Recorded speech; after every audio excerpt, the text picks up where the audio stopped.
mouton pour les fidèles d'Allah. C'est un don de l'ONG pour l'appel, l'orientation à l'islam et la bienfaisance AOIB qui s'inscrit dans le cadre de la célébration de la fête de Tabaski ou l'Aïd el-Kébir.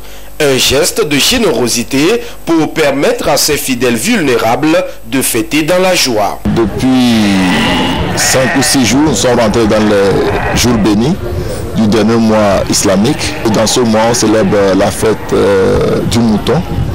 Donc, pour accompagner les populations togolaises dans cette période un peu difficile, nos partenaires ont jugé bon d'octroyer quelques moutons à la population togolaise. Nous avons basé notre choix sur l'âge, les personnes âgées, les personnes aussi handicapées et les mamans. Nous avons au total autour de 1500 moutons à partager à travers toutes les régions du Togo. Donc nous faisons le lancement ici au siège et simultanément la même activité est exécutée actuellement à Sokodé dans d'autres villes. Une joie immense pour les bénéficiaires qui n'ont pas manqué d'exprimer leur sentiment de reconnaissance et leur gratitude aux donateurs. Nous remercions au chef de l'État, puisque c'est la paix du pays qui nous amène à avoir ça. Et puis ensuite, nous remercions toujours l'ONG qui s'en charge de ça.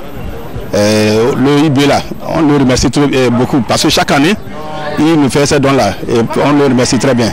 Avec son chef, M. Barana.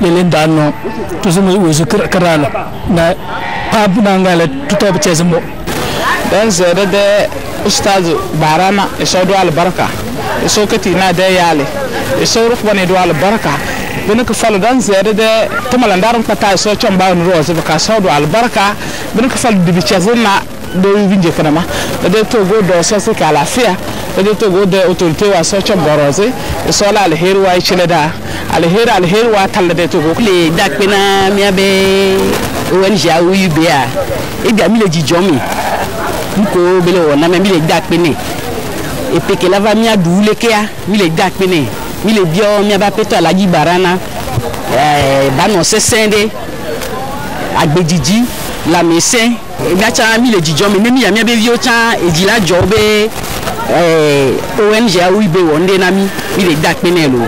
L'ONG AOIB, dans ses actions humanitaires, a beaucoup œuvré pour le bien-être et l'épanouissement de la population togolaise. Elle compte aller plus loin pour toucher toutes les couches vulnérables. Nous avons mené beaucoup d'actions. On peut parler entre autres la construction des forages presque dans toutes les villes du Togo. Nous sommes sur le terrain. On a fait beaucoup de choses. On ne peut pas les énumérer un à un. J'aimerais souhaiter une très bonne fête à toute la communauté musulmane au Togo.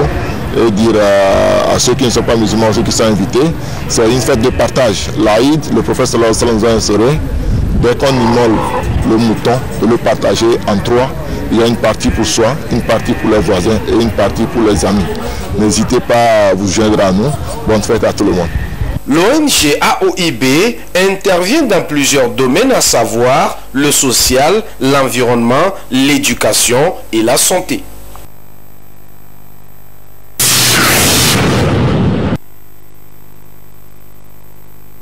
Le constat est réel. Des jeunes Togolais s'adonnent de plus en plus à la drogue.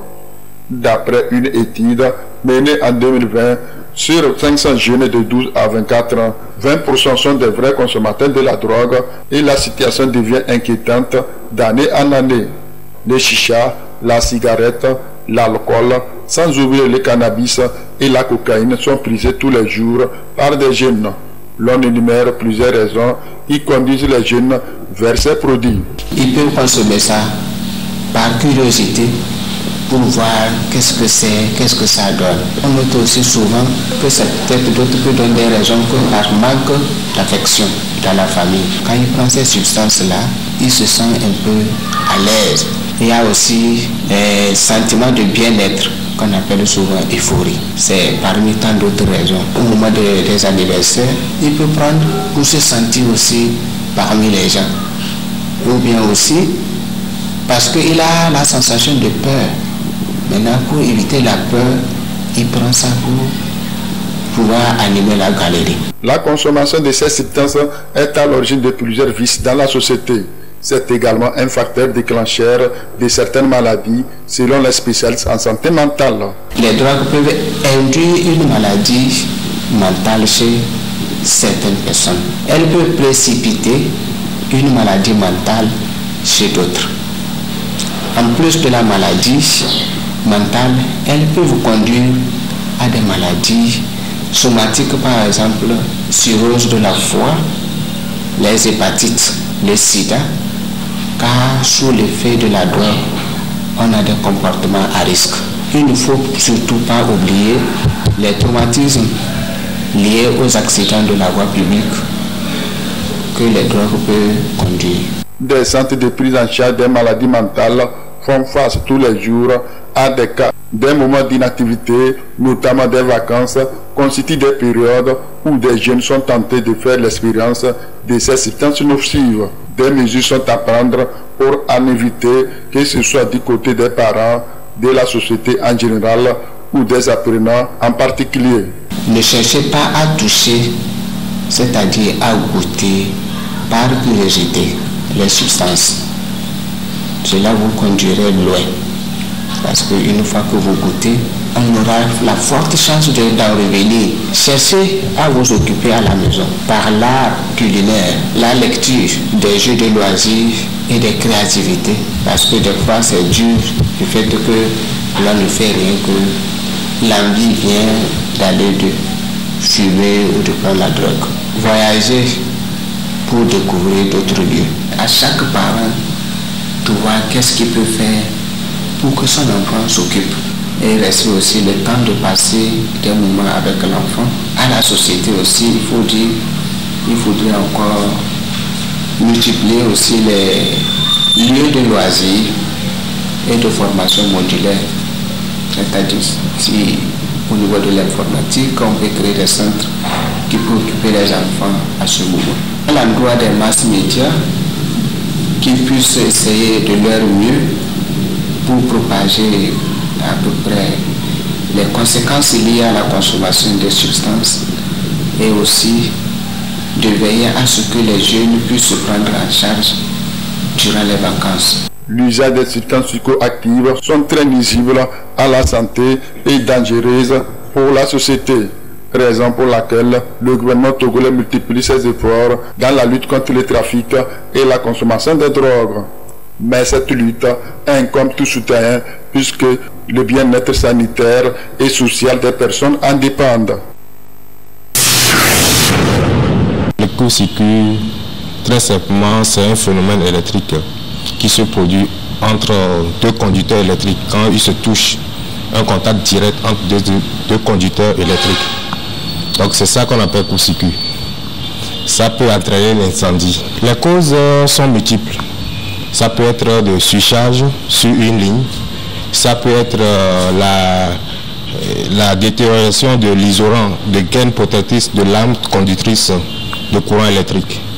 Donc vous voyez dans une maison par exemple, vous voyez que les câbles électriques sont protégés. Ça peut être dû à la chaleur. Ce sont là quelques causes des incendies liés au branchement d'appareils électroménagers. Plusieurs entreprises et ménages ont payé de lourds tributs à travers ces incendies. L'électricité n'est pas visible, n'a pas d'odeur. C'est très dangereux. Et c'est vrai que les accidents ne sont pas vraiment fréquents, mais si l'accident est là, c'est vraiment fatal. Ça met jusqu'à la mort. Pour assurer la protection et la sécurité des installations électroménagères, plusieurs mesures sont à prendre. L'on peut citer entre autres l'entretien et la maintenance périodique des installations d'appareils électroménagers. Pour les court-circuits, la protection, c'est pas disjoncteur. Donc il faut mettre les disjoncteurs sur les lignes. Quand je parle de disjoncteurs, je ne parle pas de n'importe quel disjoncteur, les disjoncteurs de bonne qualité. Donc sur les lignes, bien calibrés pour la ligne. On parle de la sécurité électrique, c'est la coordination de protection de telle manière que si un danger arrive, il faut que ce danger n'atteigne pas et l'utilisateur et les biens qu'on a à la maison. Il ne s'agit pas simplement d'acheter un régulateur pour régler les problèmes de tension ou bien nodulaire pour ci ou pour ça. Il s'agit de s'assurer de prendre un produit qui va résoudre le problème dans la durée. D'acheter un produit où on est sûr que s'il y a un quelconque souci, on peut appeler des personnes qualifiées qui vont nous dire exactement quoi faire pour éviter les incendies, etc. Toute chose qui vient par l'électricité, parce que c'est un sujet avec lequel on ne peut pas rigoler. Donc aller vers ces experts-là qui peuvent nous accompagner complètement. Je conseillerais donc à la population d'investir dans leur propre sécurité au lieu de prendre une solution passagère ou même une solution néfaste. L'achat des équipements électroménagers nécessite assez de moyens et mettre en application ces conseils permettra d'être à l'abri de ces incendies.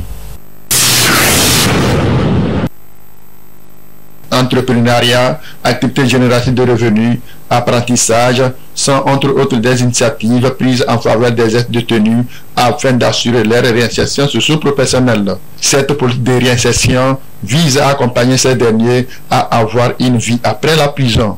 C'est très important la réinsertion des ex-détenus. Cela les aide à pouvoir s'insérer facilement dans la société et à être aussi des acteurs de développement de notre société.